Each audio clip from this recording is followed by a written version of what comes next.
Okay, today is March 24th, Monday.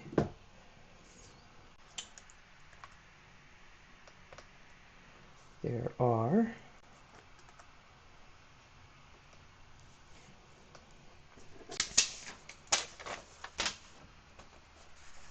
407, more than 407 confirmed cases.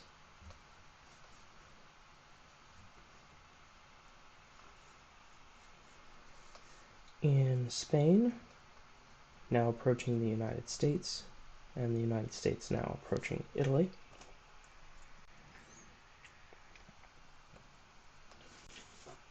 The total number of deaths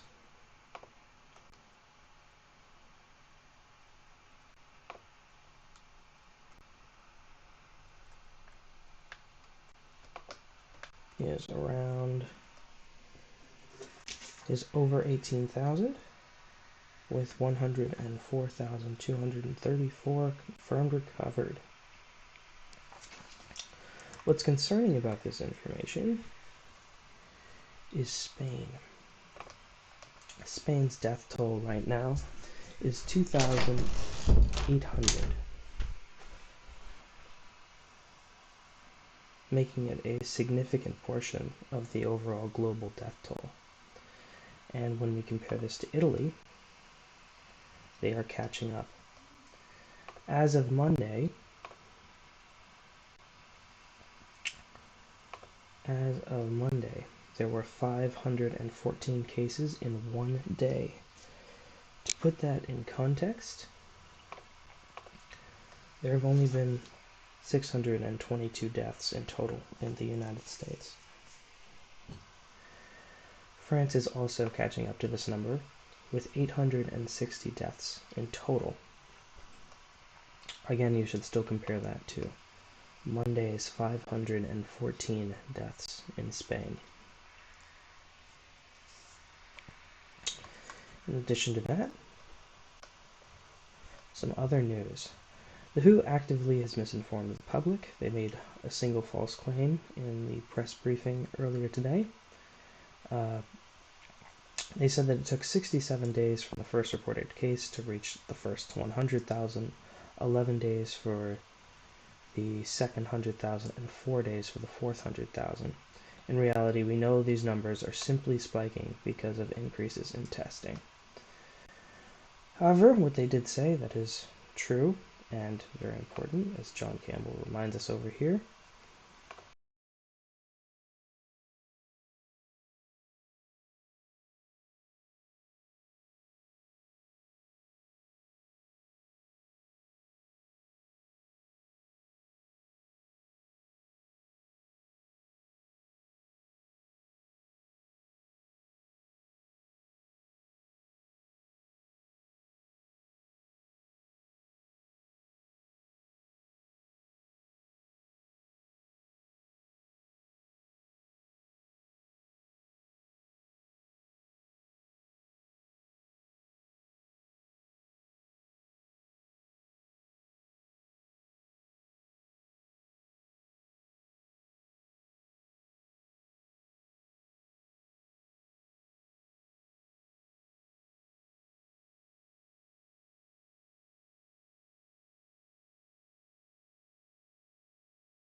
Um, Physical distancing isn't enough.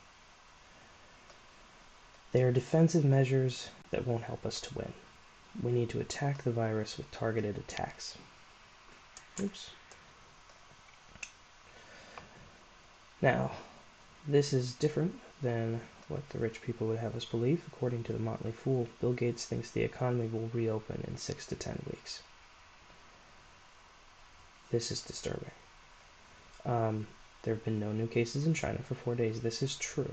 He thinks therapeutics, I spelled this wrong, therapeutics could be ready before a vaccine, and he hopes for widespread testing in a national database of cases. And this just shows you how incorrectly he's thinking international. We need an international database of cases. You need to be able to go to a country, and they need to be not worried that you might be a disease vector. Otherwise, we're not going to have international travel. So even the smart people aren't thinking about this properly. Self-aggrandizing know-it-all Elon Musk, who has downplayed the virus, has been called heroic in his efforts by Gavin Newsom, governor of California. Newsom said 6 companies have offered their facilities to manufacture gowns and 25 are offering to 3D print masks. But what's most important about this is the state of California is looking to procure 1 billion gloves and 500 million masks. And they are not kidding when they say this. Actual estimates say that this could take months. Equity markets surged this morning as investor optimism was influenced by the $1.6 trillion congressional stimulus package.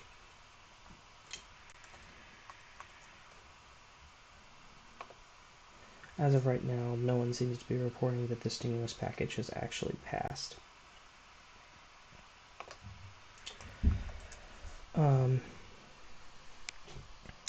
This has come to surprise many people because the Fed announced Monday, and notice we saw the change in investor attitudes today, that it will buy an unlimited supply of assets to support the economy. Airline stocks in particular have also soared with positive press in the industry. Just see that right here.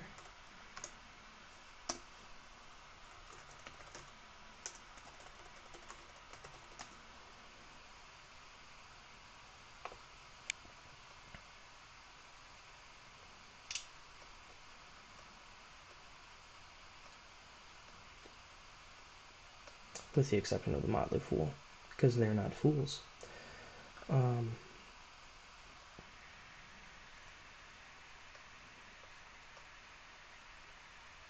Airlines in a strong position to withstand the virus.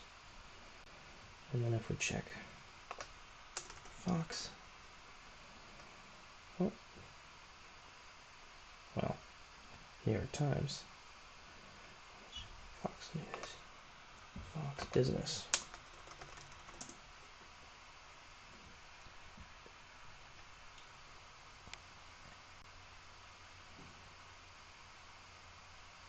Cuts to passenger capacity. Look for buys.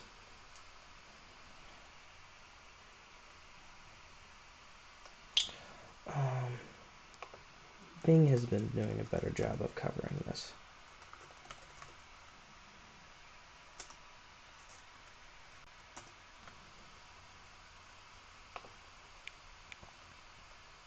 Oof. Oh boy. Not all the press is positive. Seeking Alpha and the Motley Fool. Business Insider though.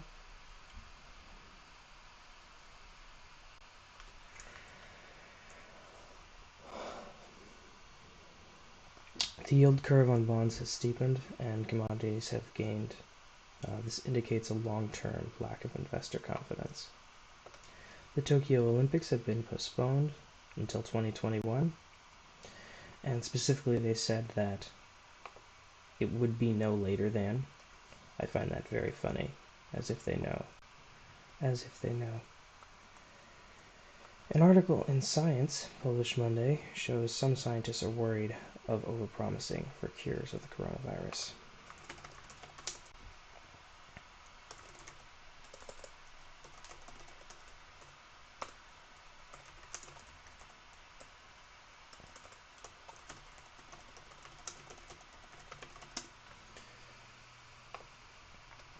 his article, which is sort of a disturbing trend.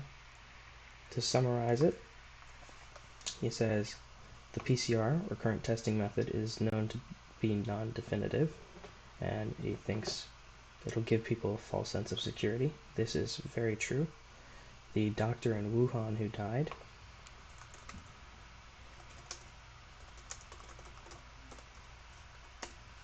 from the virus.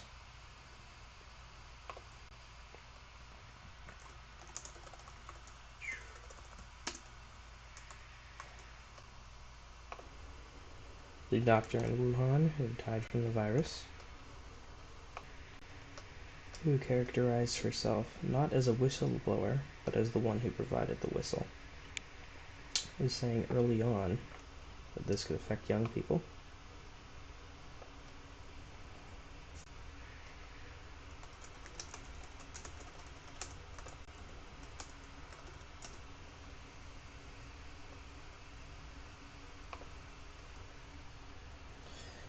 That this could affect young people. She tested positive for the virus one time after testing negative for it 5 or 6 times. So we know these things can be inaccurate. Early drug trials have done no better than a placebo. He notes, we also know so little about this novel virus, it's still possible a vaccine will never come. Jeez.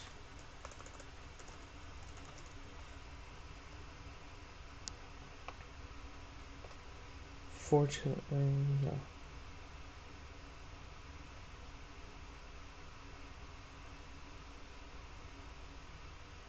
Or maybe it won't happen at all.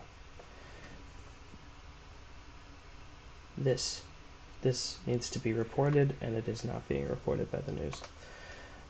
When science addressed the AIDS crisis, it took years of careful virology, drug development, and epidemiology, and while the attack on this pandemic is faster, that speed is not a reason in and of itself to have hope. Lasting damage will be done if science overpromises. I should note that similar logic to this has not been applied in any country, even China, which seems to have contained the virus. Nowhere have authorities thought through the secondary effects of letting people outside, the immense fear it would cause to give the public lies about their safety, which could result in lasting trust issues and more permanent downturns in the economy. A recent article in Stat News talked about how hospitals in the US are overwhelmed. At Johns Hopkins University, Zoom meetings have been held with physicians in China. I believe they were in reference to physicians that they sent to China, physicians they sent to China to help. The article wasn't super clear, clearly a little rushed out. Wuhan hospitals only allow people with PPE to work for 4 hours at a time.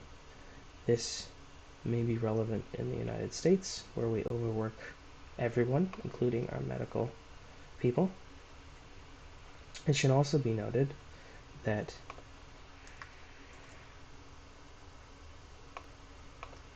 studies show that people who don't get quality sleep or enough sleep are more likely to get sick after being exposed to a virus. And this was published.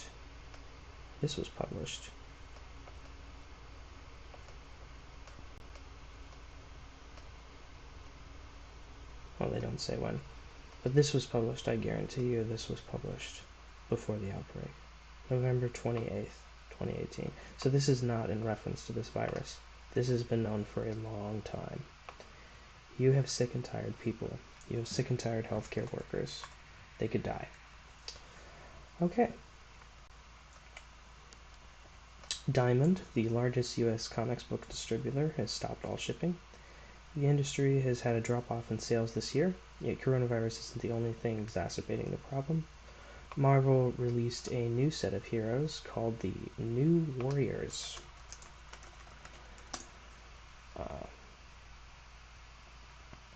It's a very, very strange crew. These little incest going on here, these are supposed to be twins or something.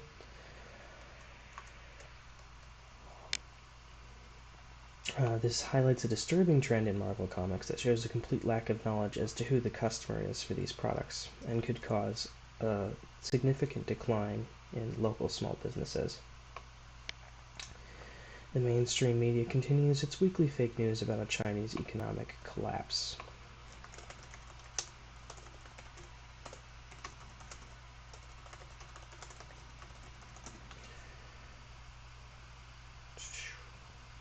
No, it's not coming up.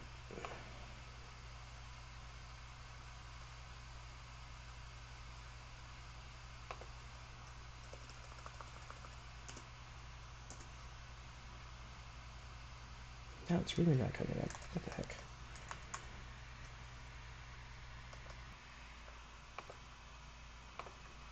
Here we go. China's economy hasn't gotten better. No duh. We're in a global recession. Economy could shrink 10%. An eye-popping impact on China. This is just completely false.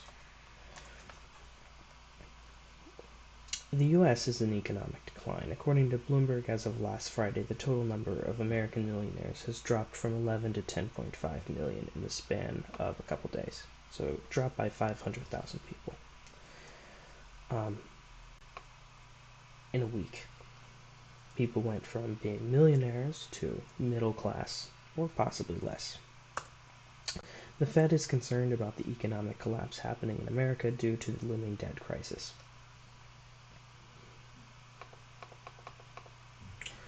Journalists still seem to be in shock about Steven Mnuchin. I've seen a lot of reports on that. The Treasury Secretary's worries of 20% employment by the end of the year, which he made in March 12th, and immediately balked back, saying, "We're not going to let that happen." He qualified this earlier statement with this explanation. What I said was just a mathematical statement, which is 40% of the people that are employed in the private workforce are employed by companies of 500 people or less. If half these people lose their jobs, this is what it would be. Amazon has delayed packages. This is following a trend in the industry of slowing things down, focusing on staples and medical supplies. They'll also be hiring 100,000 new warehouse workers.